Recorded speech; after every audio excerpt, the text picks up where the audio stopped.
Hello! Kain-kain muna tayo for today's video. So, ito pala yung uulamin ko ngayon. Talbos ng kamote or kamote tops. So, nilagyan ko siya ng konting bagoong, kamatis, sibuyas. So, tinimplahan ko siya para masarap. Kasing sarap ko. Charot! And ito, marami kasing kanin. Ayan, kaya bumili na rin ako ng barbecue. Pero yung binili ko is yung isaw ng baboy and isaw ng manok. Kasi favorite ko yan. O, di ba? Ang laki. Ang sarap.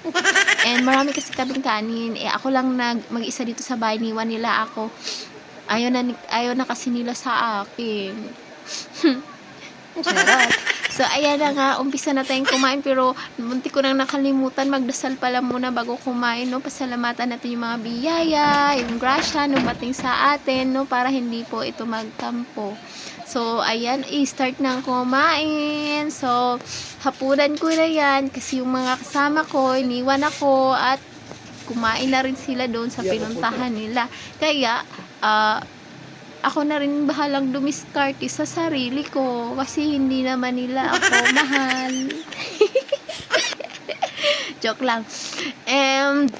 Sa sobrang daming kanin, talagang dinamihan ko din yung ulam ko. So, para sa akin, marami na yung ulam na yan kasi ako hindi naman talaga ako mahilig kumain ng ulam. Yung maraming kanin pero konti yung ulam. Ganun po kasi ako kumain, no?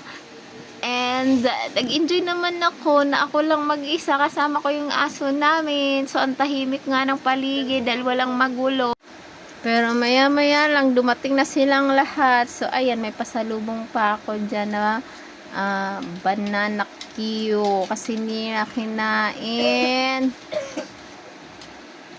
So, ginilid ko na lang para mamaya pagkatapos kong kumain ng kanin, kainin ko na rin. O, diba, walang sayang, walang tapon. So, hanggang dito na lang po. Maraming salamat sa panonood.